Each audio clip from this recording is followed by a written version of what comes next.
Assalamualaikum warahmatullahi wabarakatuh. Bismillahirrahmanirrahim. Alhamdulillahirabbil alamin. Wassalatu wassalamu ala asrofil anbiya wal mursalin sayyidina wa maulana Muhammadin wa ala alihi wa sahbihi ajma'in, amma ba'du. Pada video refleksi ini, saya ingin berbagi pengalaman saya dalam menjalani persiapan UAS tahfidz, khususnya tentang bagaimana saya memimpin diri sendiri, memimpin sekitar, dan pelajaran penting yang saya rasakan selama proses ini. Poin pertama, memimpin diri sendiri dalam UAS tahfidz. Dalam menghadapi UAS tahfidz, hal paling utama yang saya rasakan adalah memimpin diri sendiri, terutama dalam murojaah, pengaturan waktu, emosi, niat, dan disiplin. Pertama, dari sisi murojaah, saya menyadari bahwa hafalan Al-Quran tidak bisa mengandalkan semangat sesaat. Ada hari-hari di mana hafalan terasa lancar, tetapi ada juga saat hafalan terasa berat dan mudah hilang. Disinilah saya belajar bahwa tetap untuk istiqomah, walaupun sedikit asalkan rutin. Saya berusaha meluangkan waktu setiap hari meskipun tidak lama untuk mengulang hafalan agar tetap terjaga. Target saya murojaah harian yaitu minimal 5 juz per hari, dan sebisanya saya usahakan agar lebih dari target.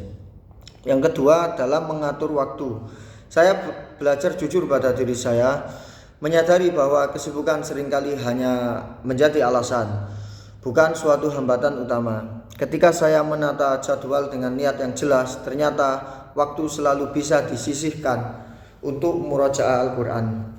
Yang ketiga, yaitu dalam mengelola emosi. Saya merasakan ujian berupa rasa malas, jenuh, bahkan takut tidak lancar saat ujian.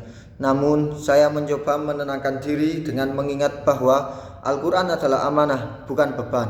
Dengan doa dan kesabaran, alhamdulillah, emosi perlahan bisa dikendalikan. Yang keempat, yaitu tentang niat. Saya terus mengingatkan diri bahwa tahfidz ini bukan sekedar untuk lulus UAS, tetapi sebagai bentuk ibadah dan upaya mendekatkan diri kepada Allah. Ketika niat diluruskan, prosesnya bisa terasa lebih ringan. Dan yang terakhir adalah disiplin, yaitu tetap murojaah meskipun tidak ada yang mengawasi. Disinilah saya belajar bahwa kepemimpinan sejati dimulai dari diri sendiri. Poin kedua, yaitu memimpin sekitar dan peran sosial. Selain memimpin diri sendiri, saya juga belajar memimpin sekitar, khususnya dalam hubungan dengan teman-teman. Saya merasakan bahwa dukungan teman-teman sangat membantu. Ada saat-saat di mana kami saling menyimak hafalan dan saling mengingatkan jadwal murojaah dan saling menyemangati ketika ada yang merasa lemah. Dalam hal ini, saya belajar untuk memberi dukungan, bukan hanya menerima dukungan.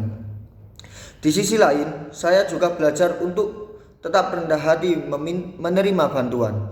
Ketika hafalan saya kurang lancar, saya tidak ragu meminta teman untuk menyimakkan atau mengoreksi.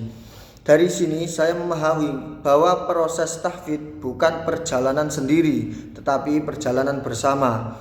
Peran sosial ini mengajarkan saya bahwa kepemimpinan tidak selalu berarti memerintah, tetapi seringkali berupa keteladanan, empati, dan kebersamaan. Yang poin ketiga, yaitu pelajaran terpenting. Pelajaran terpenting yang saya rasakan dari persiapan UAS tahfidz ini adalah bahwa kepemimpinan dimulai dari pengendalian diri.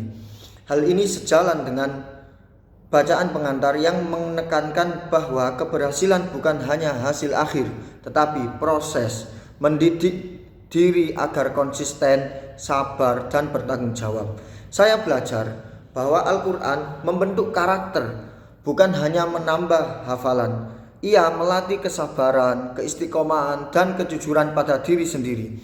Ketika diri mampu dipimpin dengan baik, maka hubungan dengan orang lain pun akan ikut baik.